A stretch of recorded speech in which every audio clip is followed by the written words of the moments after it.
Hello and welcome to the Truth from the Stand Deer Hunting Podcast. I'm your host Clint Campbell and you're listening to episode number 48, brought to you by Wicked Tree Gear. Today we're getting winter whitetail habitat tips from Jeff Sturgis, so stay tuned.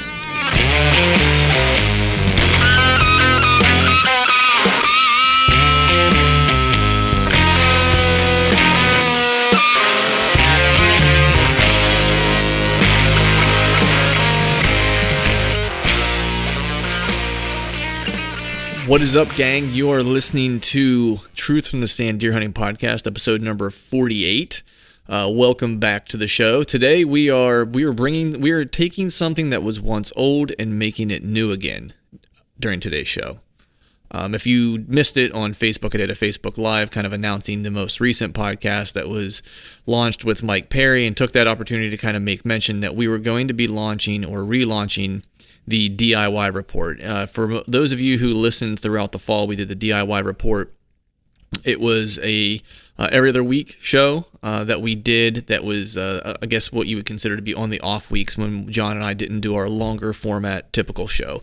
And that show during the fall was really geared toward getting information that folks were seeing during hunting season in the timber out to folks who are listening to the podcast. So, for instance, you might be living in New York. We'd have a guy come on from New York and say what he's seen in the timber and give you kind of an update.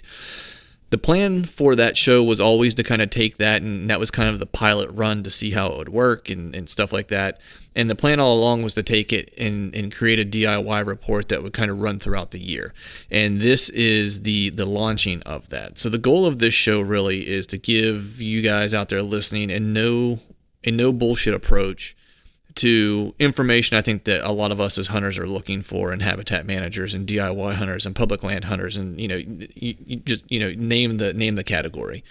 Where I kind of came up with the idea, or what the genesis of it was I was listening to some different podcasts and picking up some information, and certain topics are just how do I say it?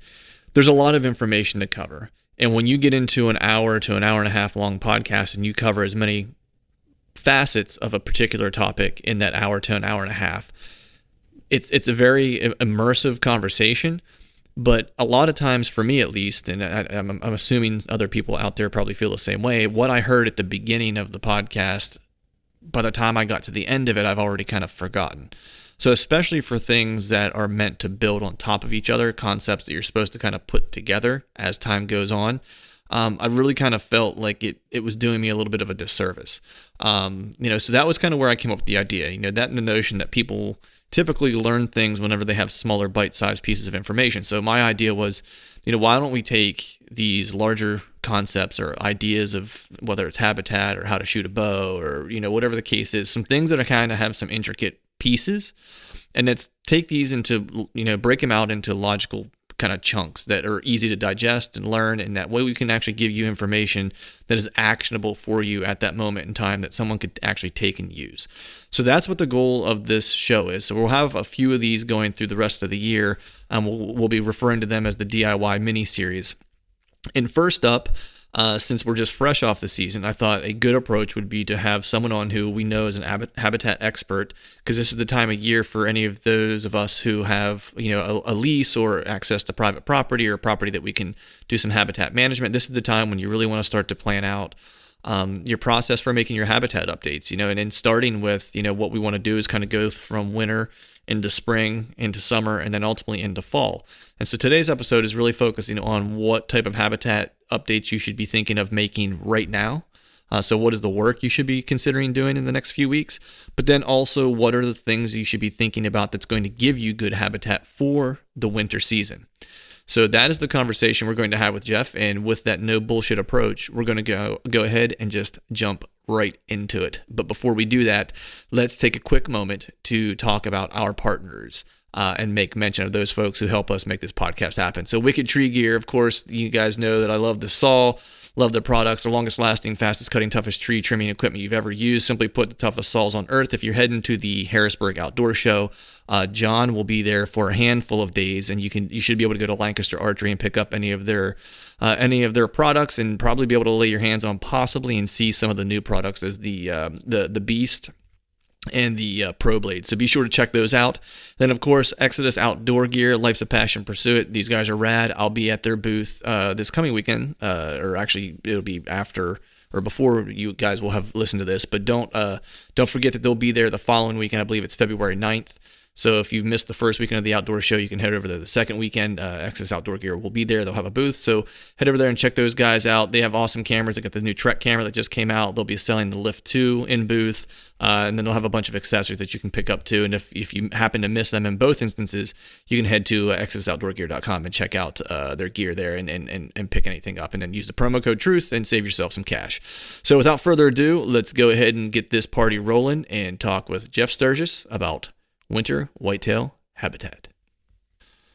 All right, we are live. Welcome back to another episode of the Truth from the Stand Deer Hunting Podcast. And as I'd mentioned on the upfront, we're doing things a little differently here with the DIY report, bringing that back. And today we have the one, the only Jeff Sturgis from Whitetail Habitat Solutions joining us today. How you doing, Jeff? Oh, I'm doing great. Really nice to be back, Clint. I appreciate it. Yeah, absolutely. I appreciate you. Jeff's, for those out there listening, Jeff is en route to help, if I'm not mistaken, work on some client properties. So this is the perfect time to be talking about habitat. Yes. I'm actually in Lower Michigan right now, and I have 5 clients in 6 days, and that's kind of the normal schedule every month for 10 months out of the year. And so I'll be out in habitat here pretty soon, and so this is a real good lead-in for winter habitat. Nice. Yeah, so today what we want to do, folks, is we're going to be talking about winter habitat specifically. The idea here is that, there's some very specific things we think you could probably be doing or thinking about as you're getting ready to make your plans for 2018. And a lot of times that starts with, your habitat preparation if you own property or if you lease property, and kind of break this down into bite-sized sections. That way we can get some actionable information to you guys and hopefully something you guys can kind of take forward and implement into your own properties, or just even kick around at camp for fodder and talk. So to get this thing started, Jeff, what are you focusing on as far as habitat updates are concerned during the winter? What are the kind of things are you first going into like assessment and property evaluation mode, or how do you kind of start that process? Well, I know there's a couple different things. This is wintertime is when my client visits start. They actually start in December. So we're walking property, and one of the things that really is glaring is, a great fall habitat property is typically a great winter habitat property. And the reason I say that is winter really largely focuses around wintertime browse. Not everyone can afford or has the resources to plant huge food plots of beans or corn, but winter browse is actually what deer are looking for during the wintertime. And a lot of times when you're creating winter browse, you're creating winter cover. Mm-hmm. And so my own activities, I'm looking at these on properties, and then I'm making recommendations. And the wintertime is great for cutting, checking out your deer browse, and of course, really getting in and scouting out your bedding areas. Right after that, I was just in my bedding areas on a couple different properties that I hunt and manage on my own, and it's a great time to go look at the bedding areas. You're not spooking any deer. We're 3 weeks after the season in Wisconsin, and really what you do now and really what you do through into the middle of summer, you're not going to hurt your deer hunting season at all. So I encourage people to really get out, and if they've made bedding areas, check them out, see how the deer are using them, relating to them, see if they have old rubs, new rubs, what's going on with the bucks, and what they think they should be going. And if they don't have good use out of the bedding areas, what can you do differently? And maybe even just thinking about creating bedding areas in the first place, because this is a great time to not only assess bedding areas, but actually work on them too. Right. So when you mentioned cutting, are you specifically kind of talking about hinge cutting? Yes. Yeah. And not just hinge cutting. There's a huge variety of timber on the lands that I go to, and even on my own land. And so on some parcels, you're looking for a timber harvest, a select cut. On others, you're looking for clear cut pockets. And then on a portion of the lands, and I'd say 30% of the parcels, then hinge cutting is highly appropriate. All right, folks, we're back. Sorry of a little technical difficulties here on my end. But Jeff, I wanted to ask you, I was watching a video of yours that you were making some travel corridors, and you kind of went through and kind of explained how you kind of go about making these travel corridors, whether you're in big wood settings or whether you're in more compact, heavy agricultural settings with smaller blocks of timber. Can you kind of explain what that is and the theory behind it? Yes. Now, first off, when I'm creating travel corridors, a lot of times they're hinge cutting. That's if you have trees that are in that 5, 6, 7 inch diameter range and less, then you're hinge cutting. I like to make waist high hinge cutting because what you're really trying to do is make that deer feel comfortable within that travel corridor, and at the same time offer browse. In order to do that, that browse needs to be at head level to the deer, and then also the cover needs to be at head level. And so a lot of times I see land managers starting those cuttings up at our head high, 6 foot high, 5 foot high, and you're really not adding any cover, especially when it gets into November and December, because the deer can see right under them. And then at the same time, all that browse is starting at 6 feet and going up, and the deer can't reach it. Now, when we're creating travel corridors in, say, northern Ohio, southern Michigan, northern Indiana, northern Illinois, southern Wisconsin, areas that don't have a lot of cover, and you're working with 20-acre woodlots, 10 acres, and you're trying to fit a lot of deer in those areas. Deer are used to being jammed into small places. And so in those areas, you can make those travel corridors pretty tight, 2 feet wide, and lots of brush on both sides, and they can feel like they're fairly constricted. Now, when you get up in the UP of Michigan, northern Minnesota, northern Wisconsin, even the big woods of, say, Kentucky and the rolling hills, or even in Pennsylvania, those deer, and sometimes they're fewer in number, they're used to a lot of space. And so in those areas, you want to be able to drive an ATV through those travel corridors, or even larger. And you can imagine up in some of those northern settings where you have predators, those deer do not want to be in a constricted tunnel where they can't escape in any direction, every 20, 30 feet. And they do not want to feel like they're cornered by those predators. They become little predator trails. So I've seen areas like that where clients have made cuttings that are just so tight that really deer just completely go around them. Right. And I know you mentioned browse and hinge cutting there. We talked about just for a brief second, but what do you think is the most important habitat element or structures to have in place for good winter habitat? What do you prioritize for the winter? Really, hardwood regeneration is really important for deer. That's something that they'll eat the tips and buds of all the woody shoots. Could be different shrub varieties, but especially briars. Briars are a really good winter food source. Mm-hmm. And so just looking at a natural setting, a lot of times I'm looking at more of natural habitat cuttings and improvements to take care of the winter herd. And I'm hoping the food plots that define daily movement during the hunting season, especially, and set up that pattern of use. It'd be great if they would last till January, February, March, but a lot of my clients are working with, my average client is 100 acres, and roughly 40 to 50% of my clients have 60 acres or less. And in fact, my properties that I hunt on are 45 acres or less, 3 of them. Right. And so we're looking at, you just don't have a lot of resources for a huge amount of food plot space. And so you have to be very efficient with your food plot acres, but then at the same time, really need to turn to other sources, which would be more natural in the form of woody regeneration, woody browse, and sometimes CRP mixes where you have various grasses and forbs and forages in offer a good winter food source the deer can dig down to it, but really focusing on those natural browse components. And, if you can have the thermal properties of switchgrass, which is the only grass that's going to stand during the wintertime, and then also conifers, then you could have that perfect mix of woody regeneration, thermal properties, deer cover, places where they can get out of the wind, and then also have that daytime browse that they can enjoy. Right. It's the theme here. I know, we've talked on the podcast and we've talked off the podcast, and it's like, and I know you're a big fan of just, natural, as much as you can do from a natural perspective is probably, the best bet, of course, it's what the deer are used to. And it seems to be the most, it's the most convenient or efficient for your pocketbook in many ways. But if you had to prioritize, from a food plot perspective as a supplement, right? Because I know just based on what you said, we're really looking for Mother Nature to kind of help us out here with the winter food in as you mentioned, a variety of ways that you can put that stuff on the ground for them. But what type of food plot would you prioritize for the winter if you were going to get something that was going to be supplemental to your natural browse?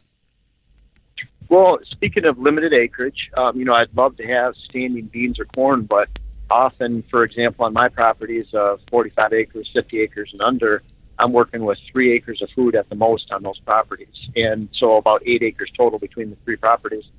So I can't afford to put beans and corn in because they're going to be gone sometime in November, maybe even before within the case of the beans. And so I'm really looking for a highly diverse green base. And I know we're going to talk about that in some other segments, fall segment or summer, but I'm really looking to have an efficient, small amount of food that lasts into the wintertime. And so with green winter rye is an awesome food source we can talk about for the spring too. But any kind of warm up, any kind of snow melt, that green forage is available.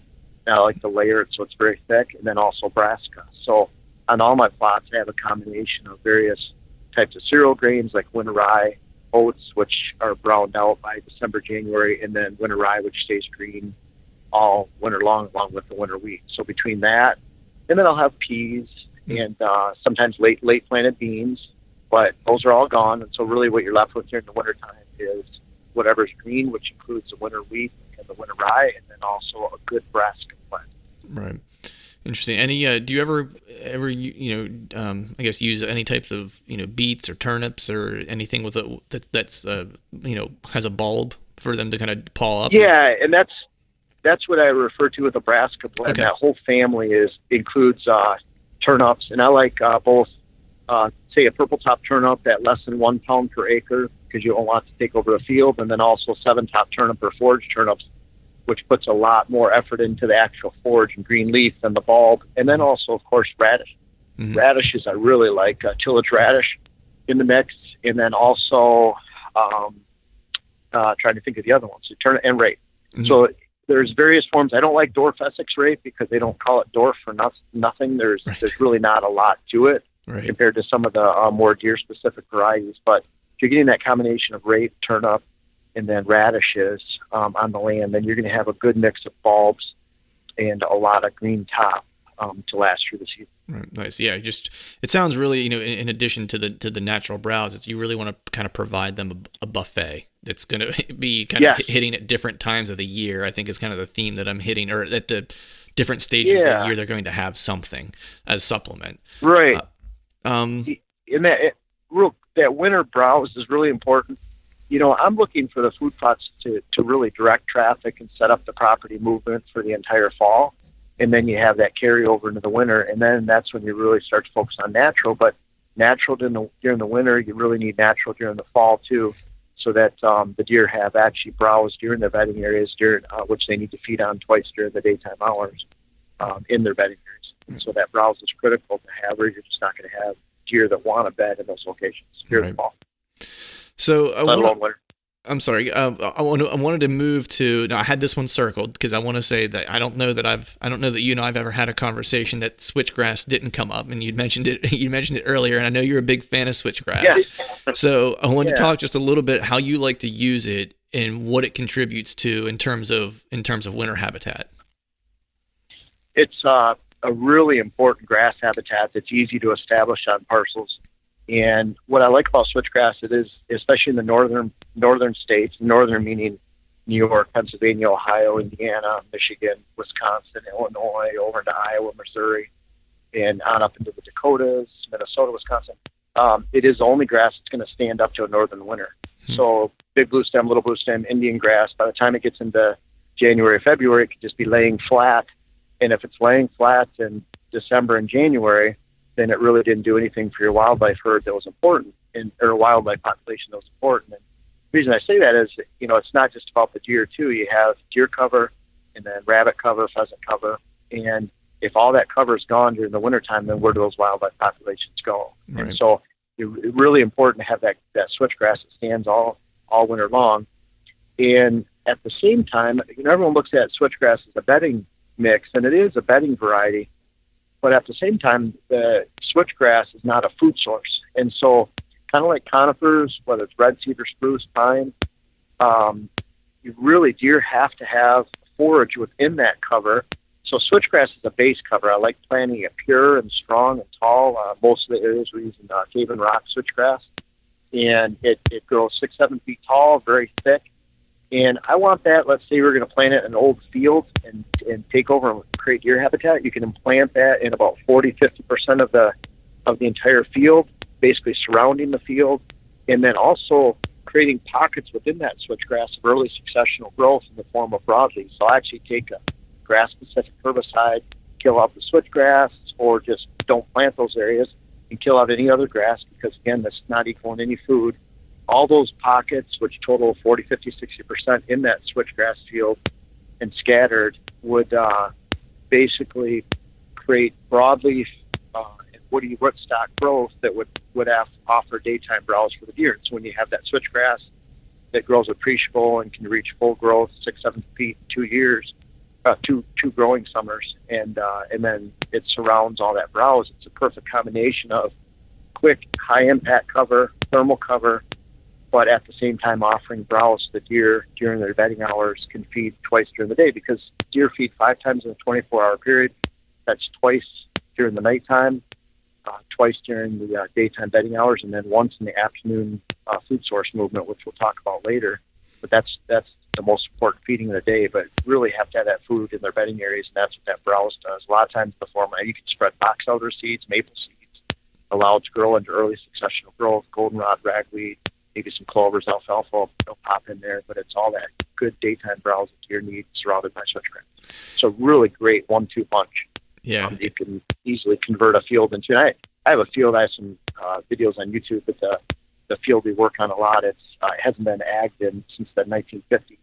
And it's still a field of goldenrod, ragweed, and no cover out there. And so we're slowly adding switchgrass pockets and lines on benches and flat spots within the valley, so that we can actually start offering some structure out there to hold wildlife.